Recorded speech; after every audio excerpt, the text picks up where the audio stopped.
If I was to follow you around for a whole day, from your bedroom to your boardroom, what kind of questions would I hear you ask? Would I hear you ask questions like, when's my next meeting? What are we having for lunch? And who's picking up the kids? Or would I hear you ask questions like, how can I best support you? What can we learn from this mistake? What business are we really in? I've worked with hundreds of leaders over the past decade, and I've come to notice a really interesting trend. The most successful ones, they lead with questions, not answers. They listen mindfully, they ask intelligent questions, and they question the status quo. Now, I'm not talking about therapists here or trial attorneys or journalists, people we often associate with getting paid to ask questions, many questions. I'm talking about business leaders. So what about you? How many questions do you ask a day? No, really, think about it. If you're anything like me, you're probably asking in the range of 30 to 40 questions a day. And the reality is that I have tracked it. This was a small number that surprised me, but it wasn't always like this. When we're little, we ask many more questions. In fact, an average 4-year-old asks 390 questions a day. Hands up if you're a parent who's been on the receiving end of this endless barrage of questioning. A lot of sympathy and compassion for the parents out there.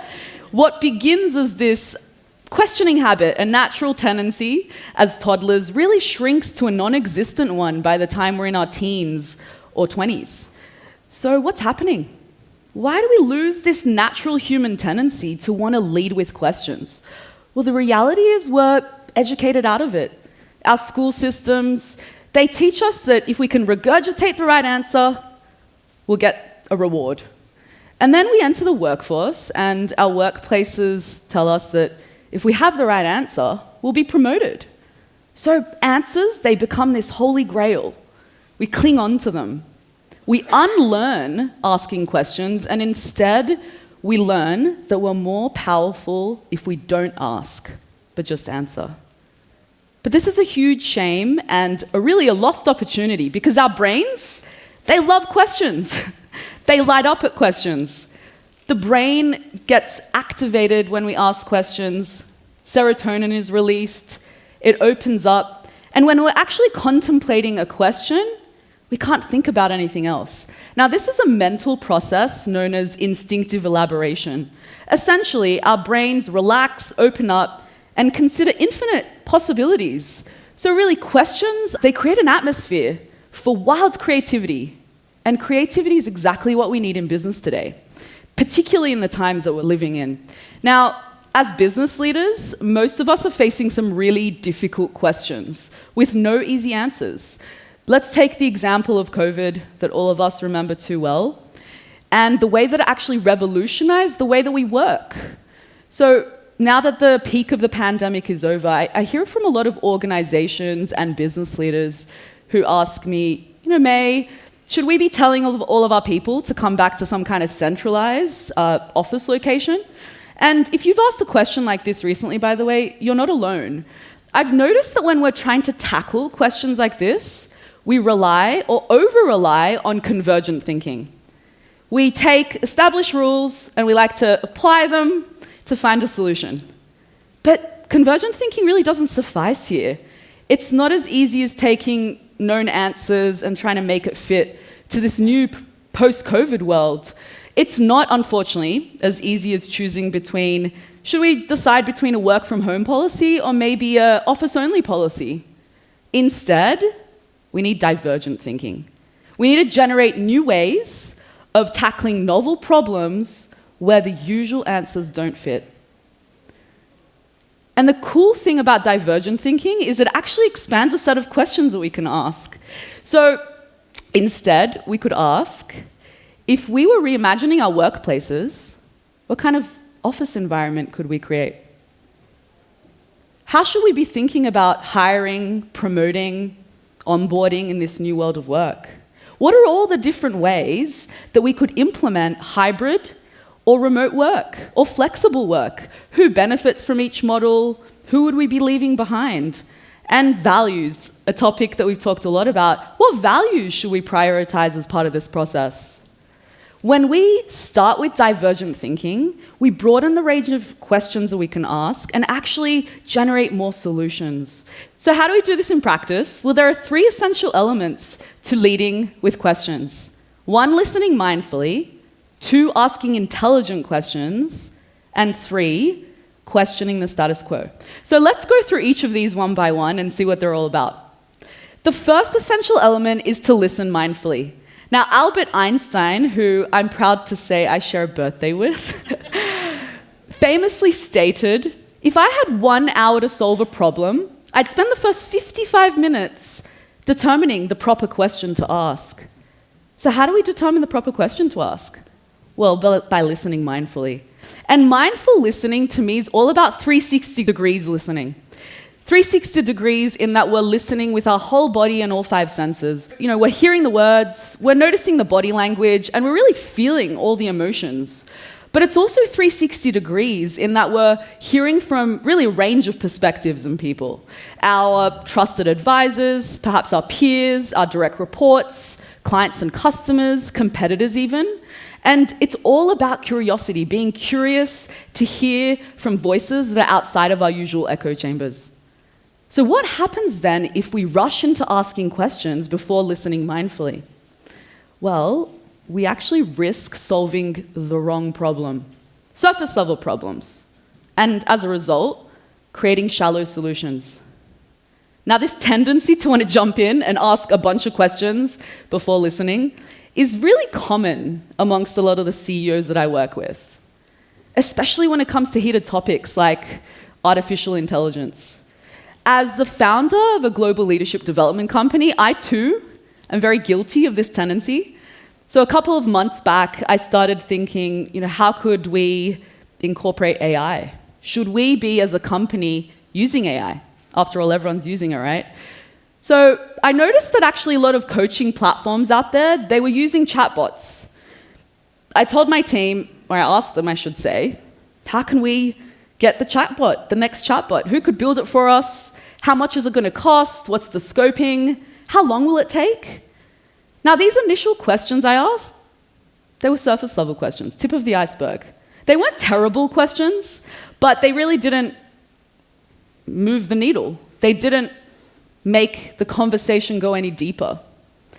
Now, luckily for me, the team didn't rush off and build a chatbot, but we put a pin in that conversation because there's something about it that just didn't feel right to me at the time.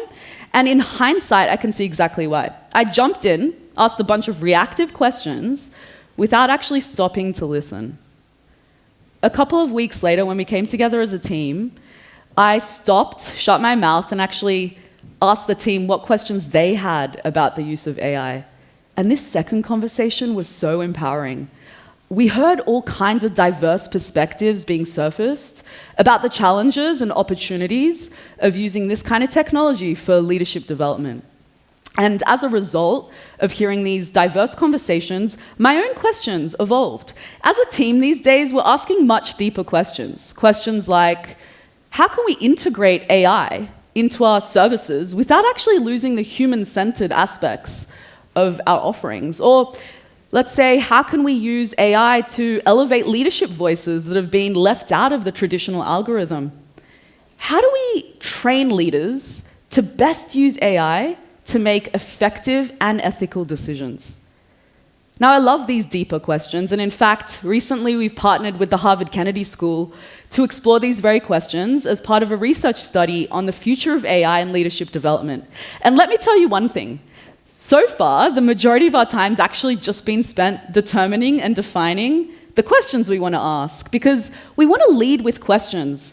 We want to make sure that we're pushing the envelope with the divergent thinking that we stimulate in the questions that we ask, and helping people think about the role of AI in new ways, educating the next generation of leaders. It takes a lot of intentionality to lead with questions, but it's really worth it. Now, the second element to leading with questions is to ask intelligent questions. So let's go back to the type of questions I'd hear you ask if I was following you around for a day.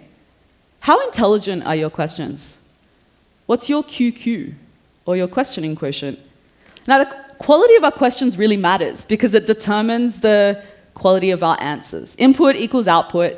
And this is as true for us as humans as it is for generative AI. Let's take ChatGPT. The quality of its answers are really determined by the questions we feed it. And that's why there's this whole field known as prompt engineering, which I won't pretend to know too much about. But the takeaway here is not to go out and ask as many questions as possible, because that might not land too well for the folks around us. Instead, leading with questions is all about being discerning about what questions we ask. After all, there is such a thing as a stupid question. Stupid questions sound like, won't AI take all of our jobs, or isn't this going to fail? Now, these are stupid questions because they're not actually questions. They're judgments, master's questions, and they don't deepen our learning. They certainly don't invite contribution. And the problem is that actually stupid questions can sometimes border on toxic when they're posed aggressively, or they put someone on the spot, or they actually cultivate a culture of fear. So we want to be careful of questions like, what's your problem, or who hired her, right? These are not questions that we want to be going for. So how do we move away from stupid questions and actually really ask intelligent ones? Well, I really recommend keeping it simple. Simple, open-ended questions like, what's working? What's not? Why? These are descriptive questions. I love them because they lay the foundation for then more of the speculative or hypothetical questions and thinking like, what if? What might be possible? And why not? Speculative questions are great because they encourage us to kind of get on the balcony and see a situation from a fresh perspective. They really stimulate that creative thinking in us. Some of the speculative questions that I'm hearing these days in the boardrooms of the companies I work with are things like, if I left the company tomorrow, what would my successor focus on? Or what would we do if we didn't exist as a company? And a question from Microsoft's CEO, what if Microsoft was integral to every business? Now, this last question actually paved the way for Microsoft's recent reinvigoration as a company through AI, cloud computing, and cross-platform tech. It's not enough to just ask intelligent questions, though. We've got to also ask follow-up questions. It's often the question after the question that reveals the gem, or the gold, I should say. It also shows people that we're listening mindfully. My favorite question, follow-up question, is actually what else? Always ask what else. It's an intelligent question, and you never know what you're going to get. Now, one of the best places that we can bring together listening mindfully and asking intelligent questions is when we're challenging the status quo or questioning the status quo. And this is the third element for really leading with questions. So questioning the status quo, it's all about courage. The courage to disrupt conventional ways of doing things, the courage to be different. It's really the willingness to be contrarian. We want to be daring to go against the grain, to swim against the tide. Now, as business leaders, this means really questioning the way that we do business. And during the pandemic, a lot of us did this, reevaluating our business models, our supply chains, the way we work. But today, I want to tell you a story closer to home, to me, from Australia. It's a story about Blackbird, Australia's largest venture capital firm with over $1 billion of assets under management, and a co-investor in a lot of the companies that I work with. So last year, when tech company valuations dropped by about 30%, which is a lot, Blackbird actually came out and openly admitted that its tried and tested way of valuing companies was flawed, that its method of relying on last round valuation just wasn't holding up anymore. It didn't work in this economic environment. So what did they do? They threw it out, and they created a new model for valuing their later stage companies. They used listed market comparables and an independent valuer. Now, as a result of this change, the total value of Blackbird's portfolio fell from $10 billion to $7 billion. A huge drop. And it actually openly shared these numbers with the world. Now, this act, it really caught me off guard because it's the opposite of what I see a lot of venture capital firms celebrating, right? Dropping portfolio value is not the kind of thing that we're out there lauding. But as a result of this shift, something also changed in the trust of the entrepreneurs for Blackbird. See, these readjusted numbers are actually more accurate and they're more transparent. And they're setting up founders for longer term success. They're more founder friendly. And as a result, I'm hearing a lot of founders express their interest in wanting to partner with Blackbird. Blackbird dared to question, can we do things differently? And as a result, the founders are speaking positively in their favor. And this is something that's not just unique to founders. So when we lead with questions, people actually trust us more. It's true for the youngest generation of workers. A lot of the studies show that this younger generation, they actually prefer leaders who are willing to question conventional norms, who are willing to do things differently, and actually challenge existing systems of power. They prefer questioning leaders. Leaders who ask, what if we could be a cause and not just a company? Or how is our company perpetuating existing power disparities in society? What could we stop doing as a company? And this phenomenon, it's not new. Younger generations, they've always been better at questioning business. And that's because they haven't unlearned this natural human instinct to lead with questions. But what's different about the younger generations of today is that not only are they asking intelligent questions, they're willing to walk if they don't like the answer. So as leaders, we need to really normalize questioning the status quo. The most successful leaders, they lead with questions. And as the world becomes more complex, the reality is that the value of our answers is going to fall, and the currency of our questions rises. The good news is that leading with questions, it's really available to all of us. Essentially, it's a practice. It's a practice we can hone, and we can do that by listening mindfully, by asking intelligent questions, and by questioning the status quo. Leading with questions, it's the answer. Any questions?